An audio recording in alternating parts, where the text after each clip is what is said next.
আসসালামু আলাইকুম রহমতুল্লাহ বরকাত। আশা করি সবাই ভালো সুস্থ এবং নিরাপদে আছেন। ভেরি কুইক ওয়ান নাও। আপনারা জানেন যে এই জুলাই আগস্টের এই গণ অভ্যুত্থানের পরে আজকে সবচেয়ে বড় আপনার ম্যাস গ্যাদারিং হচ্ছে আপনার যমুনার সামনে, প্রধান উপদেষ্টার বাসভবনের সামনে। এবং দাবি এক, দফা এক, সেটা হচ্ছে যে স্বৈরাচারী বা শেখ হাসিনার যেই দল আপনার বাংলাদেশ আওয়ামী লীগকে ব্যান করতে হবে বিচার চলমান থাকাকালীন, যেই দাবি করে আসছে ছাত্র জনতা বা বিশেষ করে ন্যাশনাল সিটিজেন পার্টি থেকে, যারা গণ অভ্যুত্থানের সবচেয়ে বড় নেতৃত্বকারী দল বা যাদের আপনার নেতৃত্বে এই গণ অভ্যুত্থান সংগঠিত হয়েছে বা বিভিন্ন রাজনৈতিক দল তাদের ব্যানারে আপনার এই আন্দোলনকে আপনার সফলকাম করেছে, রাইট? সো এই আপনার দাবিতে বর্তমানে বিভিন্ন রাজনৈতিক দলের বিভিন্ন উইংসের নেতৃবৃন্দ কিন্তু আপনার যমুনার সামনে আছে। এখন পর্যন্ত খবর পাওয়া যে আপনার এনসিপির সমস্ত নেতাকর্মী এবং যে ছাত্র জনতার যে আন্দোলনের মধ্যে সবচেয়ে বড় স্টেক হোল্ডার যে আপনার ছাত্র শিবির ছিল এই আন্দোলনের মধ্যে, এই ছাত্র শিবির কিন্তু বর্তমানে যমুনার মধ্যে বা এই যমুনার সামনে অবস্থান করতেছে।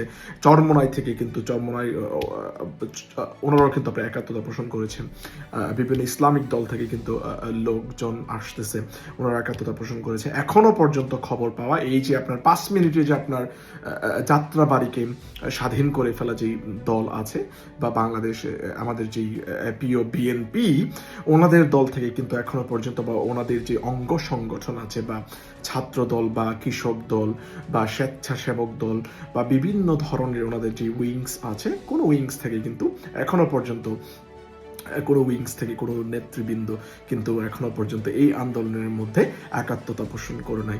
বাংলাদেশের আপামর জনতা যখন একই প্রশ্নে একই দাবিতে প্রধান উপদেষ্টার বাসভবনের সামনে আপনার ঐক্যমত যে বাংলাদেশ আওয়ামী লীগ এই গণ হত্যাকারী দলকে নিষিদ্ধ করতে হবে, যে বিচার চলমান থাকাকালীন, তখন বাংলাদেশ বিএনপি বা এই বাংলাদেশ জাতীয়তাবাদী দল, হ্যাঁ, যারা এই গণ অভ্যুত্থান থেকে সবচেয়ে বেশি বেনিফিটেড হয়েছে, এই দলটা হিসেব করতেছে যে ভোটের হিসেব, যে কিভাবে বাংলাদেশের আওয়ামী লীগ বা এই গণহত্যাকারী এই দলের ভোট কিভাবে ওনাদের আপনার ভোটের মধ্যে কাস্টিং করাতে পারে বা ওনাদের দলে আপনার ভিড়াতে পারে, এই চিন্তায় কিন্তু ওনারা আপনার মগ্ন আছে। যার কারণে একমাত্র কারণ হচ্ছে এটা, যার কারণে কিন্তু ওনারা এখনো পর্যন্ত এই দাবির সাথে একাত্মতা পোষণ করে নাই। ওনারা হয়তো বা আপনার আসবে একদম লাস্ট স্টেজে, যখন আন্দোলন একদম সফলকাম হয়ে যাবে, একদম সফলকাম হয়ে যাবে, হয়তো বা একদম নিষিদ্ধের দাবি নিয়ে যখন সমস্ত মানুষ, সমস্ত স্তরের, সমস্ত লেয়ারের মানুষ যখন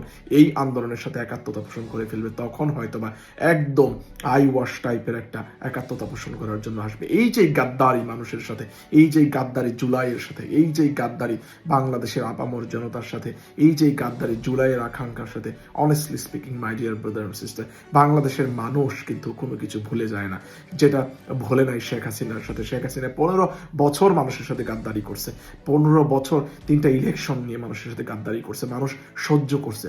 সহ্যের সীমানা যখন ছাড়াই গেছে, তখন কিন্তু এই জুলাই গণ অভ্যুত্থান সংগঠিত হয়েছে। সো বাংলাদেশ বিএনপি বা এই যে বাংলাদেশ ন্যাশনালিস্ট পার্টি, বিএনপিকে বলতে চাই একটা সম্ভাবনাময় দল কিন্তু বিএনপি। 5 তারিখের পর থেকে এই যে আপনার চাঁদাবাজ থেকে শুরু করে বিভিন্নভাবে যে ওনারা সবকিছু হৃষ্টপুষ্টতায় ওনারা সবকিছুর দায়িত্বে আছে, আওয়ামী লীগ পুনর্বাসন থেকে শুরু করে আজকের বক্তব্য যদি আপনি ফলো করেন, যে রুহুল কবির রিজভী সাহেব যে আপনার বলতেছে যে আওয়ামী লীগকে পুনর্বাসন করবে বা আপনার যারা ভালো আওয়ামী লীগের ওদেরকে ওনারা আপনার দলের মধ্যে ভিড়াবে, মানে what a shame honestly speaking. এবং আজকে এই আন্দোলনের মধ্যে যে জায়গার মধ্যে বাংলাদেশের বিভিন্ন প্রান্ত থেকে মানুষজন ছুটে আসছে, যে বিচার চলমানকালীন আওয়ামী লীগকে নিষিদ্ধ করার দাবি নিয়ে সকলে ঐক্যমত, সেই জায়গার মধ্যেও কিন্তু এই পার্টি থেকে কোনো মানুষজন একাত্মতা পোষণ করে নাই। such a shame honestly speaking, such a shame honestly, right? আপনারা যদি এই গণ অভ্যুত্থান থেকেও শিক্ষা না নেন, রাইট, মানুষ আপনাদেরকে ছুঁড়ে ফেলে দিবে। হয়তোবা ক্ষমতার মধ্যে আসবেন, 6 মাস লাগবে, 6 মাস আপনাদের এই ক্ষমতার মসনদ থেকে এই ছাত্র জনতা, এই তারুণ্য, রাইট, এই তারুণ্য আপনাদেরকে টেনে হিচড়ে ক্ষমতা থেকে নামাবে। কারণ আপনারা বাংলাদেশের মানুষের সাথে, এই তারুণ্যের সাথে, এই জুলাইয়ের সাথে, এই 2000 মানুষের প্রাণের সাথে, রক্তের সাথে, 25,000 মানুষের অঙ্গহানির সাথে বেইমানি করেছেন গাদ্দার Mir Jafar, right? That's all for saying today. Thank you very much for watching me. See you again in another video. Assalamu alaikum wa rahmatullahi wa barakatuh.